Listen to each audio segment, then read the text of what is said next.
Well, it's great to have my good friend back here. Welcome back to the White House. This is his second visit, and we've always, interesting as we said today in our short remarks, France and the United States have always stood together. And I can say that President Macron and I have stood together since we've worked together in the G7 meetings, the G20, and France is an incredibly valued ally. And I know it sounds like hyperbole, but from the Revolutionary War to the World Wars to today, we've been locked at the hip in all what we've been doing. And our efforts are continuing at NATO, the G7, the G20, and there's a lot going on. I constantly am probably boring Emmanuel with, we are at a real inflection point. Things are changing rapidly, really rapidly. And it's really important we stay in close communication. It doesn't mean that every single solitary thing we agree on, but it does mean we agree on almost everything. We're working together to strengthen the security and prosperity across the Atlantic in each of our countries, but also Europe as a whole. Emmanuel is not just the leader of France, he's one of the leaders of Europe. He's been very outspoken and very commanding in Europe. And this morning we're going to discuss our cooperation on all the issues from high-tech commerce to defense to cyber to space to a whole range of issues that are on both of our agendas. Mr. President, I look forward to our conversation today. I know you've had some good conversations already with some of our senior administration officials, and I look forward to the day. The floor is yours, sir. Thank you, Mr. President, dear Joe.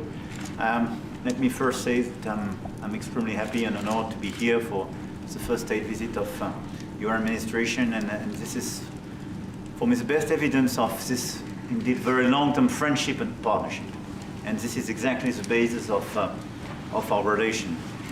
We will discuss about a lot of topics, but obviously we are together in challenging times globally, and with the war in Ukraine launched by Russia, and so obviously it will be the first topic of discussion for both of us. And since the very beginning of this war, we worked very hard together in order to help Ukraine to resist and to be resilient, and we will reinforce this action. But what we want to do as well, and I want really to pay tribute to a lot of statements you made, we want to build peace, and sustainable peace means full respect of sovereignty and territorial integrity of Ukraine, but at the same time a new architecture to be sure that we have a sustainable peace on the long run.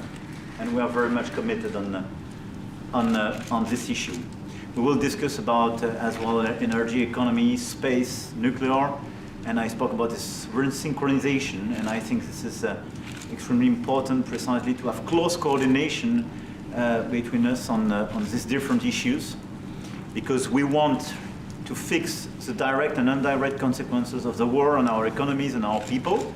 But at the same time, we want to prepare for future generations a carbon neutral economy, creating a lot of jobs, which means investing a lot in our economies, and we have to synchronize our action on this issue, and it will be an important topic of discussion. Beyond that, we will discuss climate change and biodiversity and the common actions in this field, health, and a lot of global topics where our alliance is so critical. But let me once again thank you and your wife for the wonderful dinner we had yesterday, for the friendship, and really for the quality of the discussion we have together, and the common action and the common decisions we take in these so difficult times. Because I think when we look at our common history, this friendship always prevailed, with quite good results, by the way. Yes. So we will prevail. Folks,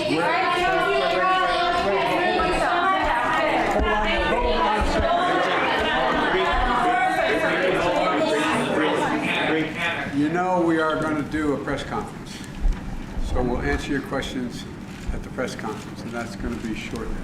I don't know how shortly. Shortly, okay?